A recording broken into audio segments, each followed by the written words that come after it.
Pelajaran tenowo nyaosi priksa nggir kawontenanipun yoga-yoga panjenengan Kurawa remuk bubuk dados rerempon. Nun remuk bubuk dados rerempon. Tandhingipun Sencaki, tandhingipun Irawan dipun bantu Gatotkaca, Antarja, Antasena. Lajeng maringipun Paman Harya rening Kurawa pun boten sami kecunggah. Kula nyuwun bantuanipun Nanggir Baladewa supados ngrangket Sencaki, ngrangket Antasena sakadang. Nyuwun pangapunten Paman Senguni. Yen Baladewa kok maju wonten palagan, mungsuh kula niku anak kula dhewe. Gatotkaca, Antarja, Antasena. Mungsuh kula Sencaki niku kadang taruna kula. Terus perkara niku napa? Baladewa ora duwe perkara kali Sencaki, ora duwe perkara kali Antasena. Kok kula ken nyekel kalih anak-anak kula. Panci leres mboten wonten perkawisipun. Niki perkawisipun Anggir Baladewa kadhawuhan belani Anggir Duryudana. Kula purun belani Yai Duryudana niku yen dasare niku bener. Mongko dasare mboten luput.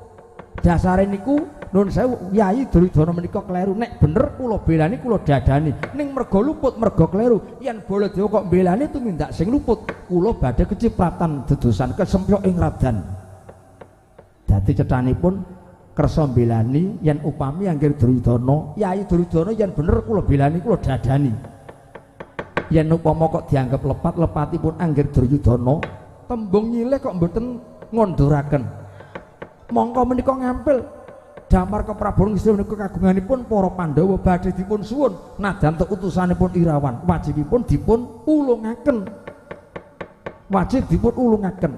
Semunipun Yai Duryudana kok ngukui milik barang kang ketok melok. Kepengin muluk tundhonipun dados memalak kang bakale keselak-selak. Niku jenenge ora bener. Angel temen diobong. Ning ngeten nggih. Kurawa menika majeng sedaya kampon, majeng beto dedamel mundur brangkang. Menapa Anggir Baladewa menika tega nun sewu lho, nun sewu. Panjenengan lenggawon ing Astina disubya-subya dipun anggep kadangipun Anggir Duryudana minangka pengayomanipun Kurawa. Lah yen ngantos negara geger, mongko Anggir Baladewa priksa kok mboten kersa tumandang, lajeng tanggel jawabipun nggenipun ngayomi Kurawa, ngayomi Anggir Duryudana wonten pundi.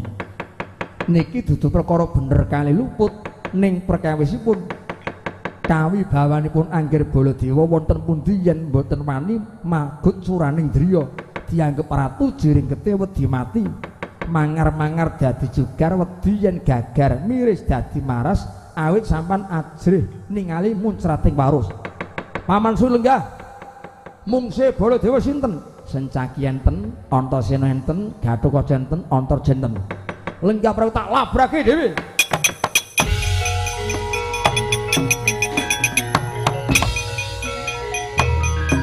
Rampung.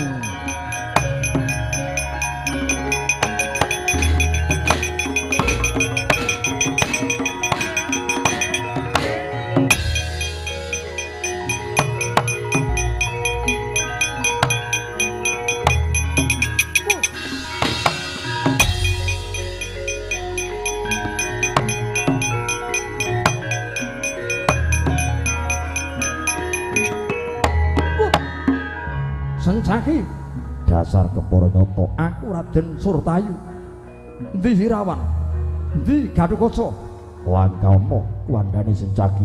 Wah ngentengake marang patimu lakon mudhar tak didengkul sawrunga.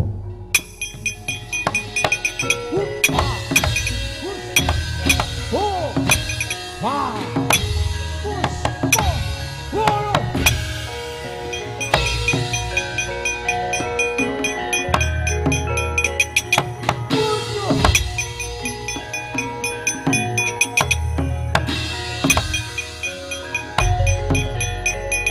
Sanda woi. Waduh. Mati. Bus. Wah. Bocor. Wah.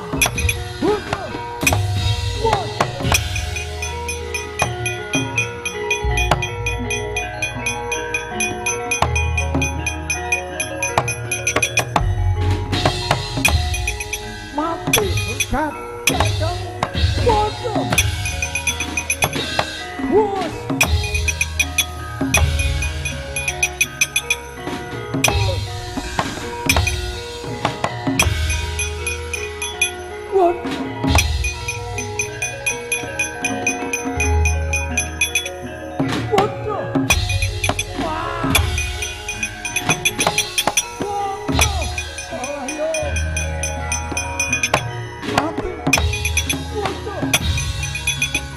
Mas Kang.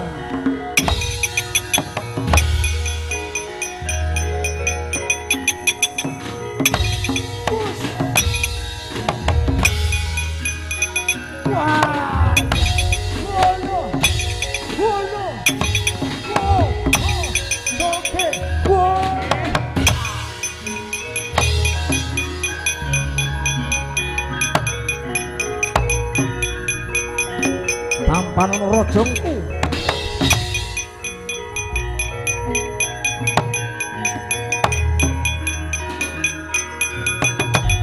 bos wah mati Edian ambles buku bos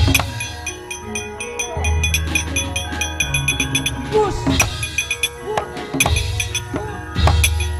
bos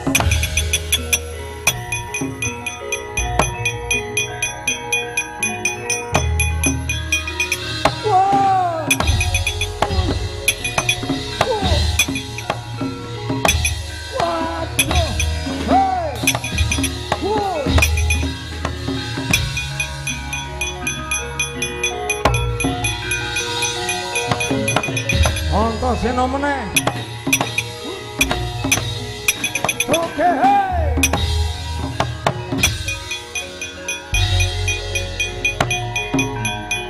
Ayo goyakan. Siwa surta ayo goyakan. Aja dadi maling kowe. Aja dadi maling. Iki wis ora jamane wong colong jupuk. Aku ora dadi maling wae ning aku mau ngarep nyelametke pribadiku. Tak jaluk pusakaku. Ya yo nyah. Yo. Jupuken. Ya. Yo.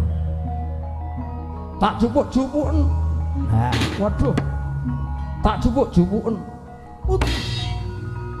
Kowe gendoli. Aja gendoli ndak lara kabeh awake. Ditutke aja digendoli. Tak ulungke waton iso nglangkai kuwandane untuk bengkadadamu. Mati gue, bos, bos, wah, waduh, waduh,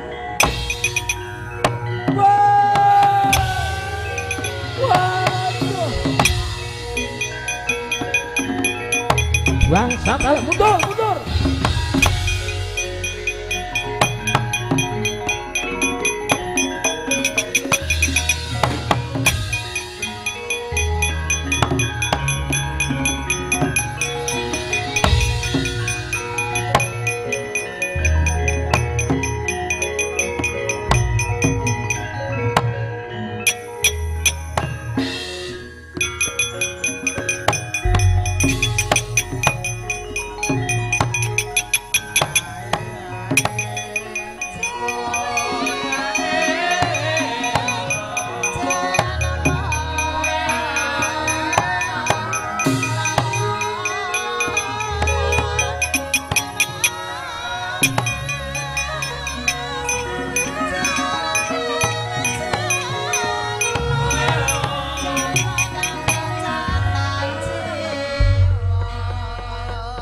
Durnaina panalingan lira lumajaring ratri pecakapi sanan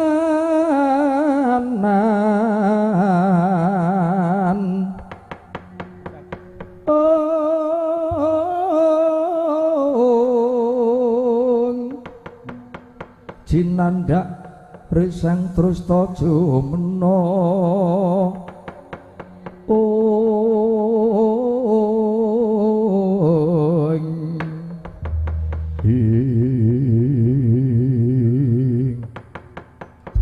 Astaga menuk prigantil buntut wisa. Putuku ngger Dursala. Kok semuni rada renguing pasemon ora jenjempulatanmu kaya wong kapedhotan tresna. Apa dipedhot tresnamu apa ditinggal lunga dene pacanganmu Dursala? Nyuwun pangapunten Hyang Durna. Pandugi paduka menika klentu. Kula mboten dipun pegat katresnan kula menika mboten. Apa ditinggal lunga pacarmu apa piye? Merga mung sedina sewengi le ketemu terus saiki do pisahan.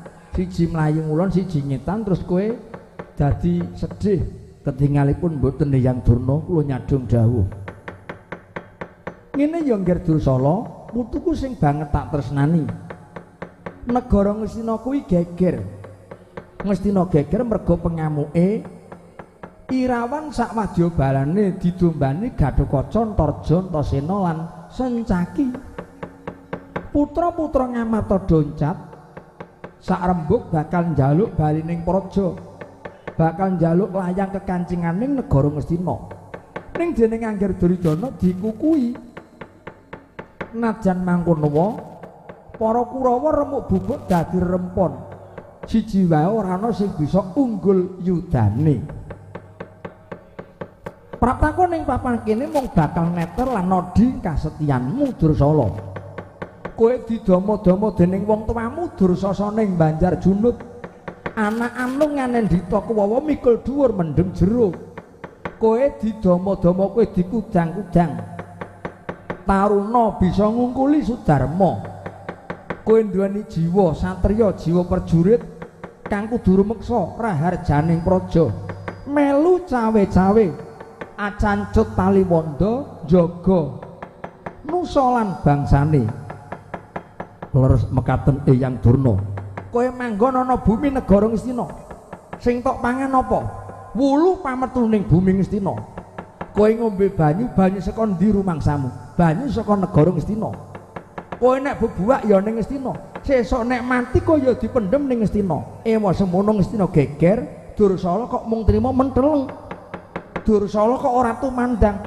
rasa kabangsanmu nggone tresnani Ngastina ana ngendi Ngger putuku Dursala aduh Hyang Durna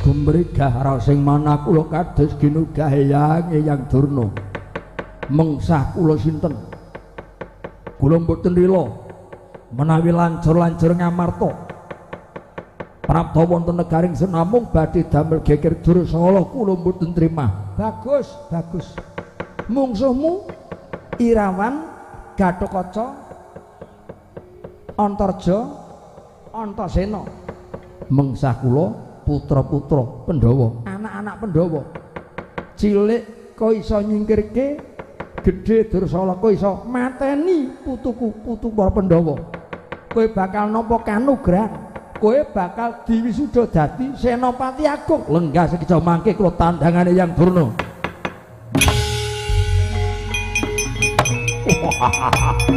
Irawan Gatotkaca maju meneh modar Sencaki modar Gatotkaca mati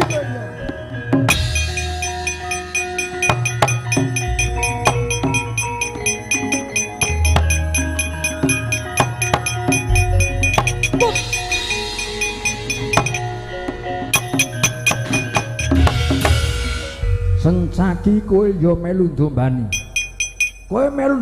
bocah ndugal kewarisan kok dibelani kowe iki wong gerang kowe iki wong gampak lah mbok kowe ngilo karo Githok kowe mikir karo derajatmu dapure Antasena ndugal kowe kok dibelani nyuwun pangapunten kula mboten belani Angger Antasena nanging kula gadhahi kewajiban rening kula menika senopati lan kadangipun para Pandhawa kowe isih wangsulan kowe karo Baladewa iso wangsulan sak kecap padha sak kecap oh Sencaki yen ora kena tak emutke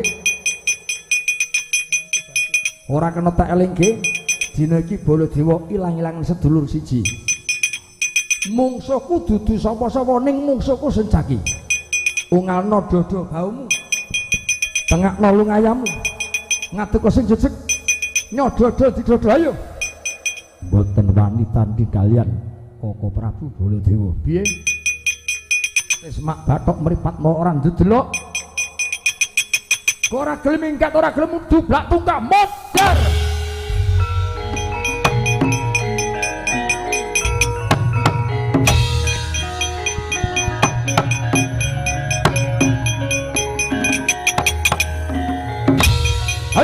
ayo wus mati iki jaluk aku bangsa tak menungso ora apa-apa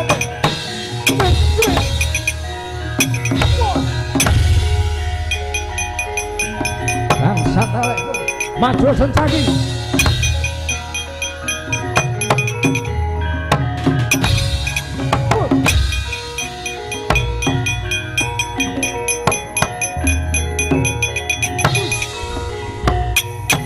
Antarja inggih wa sembah kula mugi katur Siwa Baladewa ora sang ngaturke bukti rasa ngaturke sembah ora ana gunane yen ke bukti karo pun wa mundur bali kowe bali mboten saged yen kula sampun nampi serat kekancinganing praja kula purun wangsul wa piye padha wae karo Sencaki mbeguguk mengkutha maton ora gelem minggat ora gelem mundur jejuwing dening aku mati bangsat elek kowe iki jaluk Antarja menungso ora apa-apa jumak modar kowe Sencaki Antarja mundur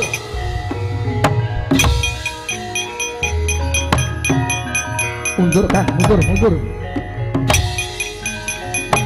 ah menungsane keparat iki enggak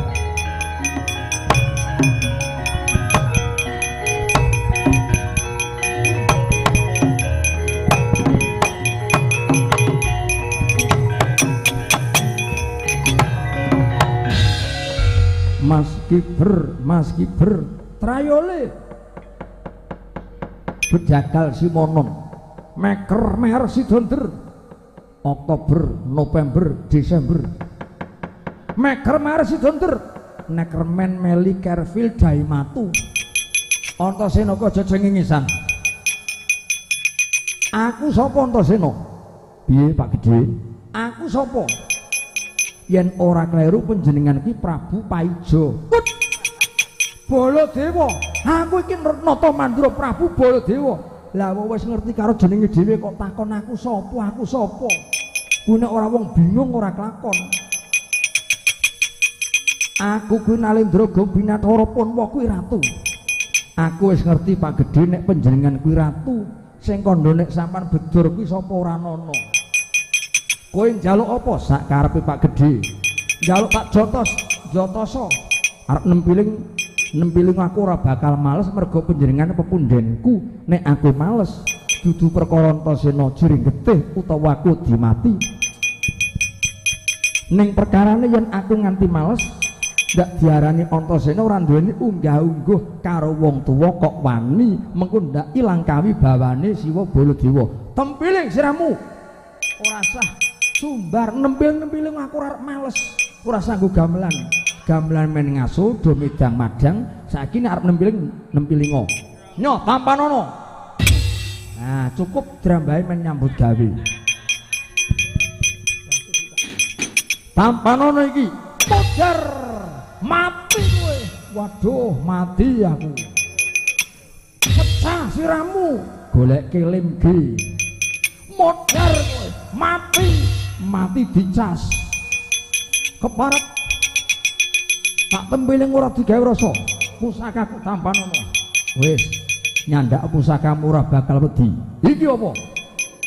iki apa nek ora kleru kowe jenenge gedang goreng nenggala munyok iki nenggala wis ngerti wong nggone dhewe kok denyuk-nyukke iki apa ha nek ketemu karo sinden iki nggonku sepira pas wong lanang do lanang kok iki apa aku ya duwe nenggala Siwa ya duwe nenggala kok takokke iki apa tibake mripatmu aja mengko ndak wuta wong arep bagus kaya ngapa Pak Gedhe nek wuta padha karo wong cacat nek wong wuta ngrepoti jejere numpak mobil ya kudu dituntun mudhun panggung ya dituntun arep madang ya kudu diladeni arep nguyuh ya kudu nyambat kon nyekeli tibake dadamu aja mengko ndak brodol pelo ati lan usus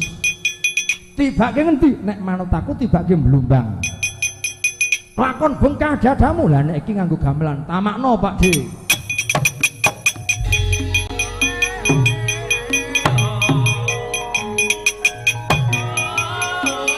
Ayo, tamakno. Mati kowe, mundur. Edian ora digawe rasa kowe. Ora digawe rasa. Nyo.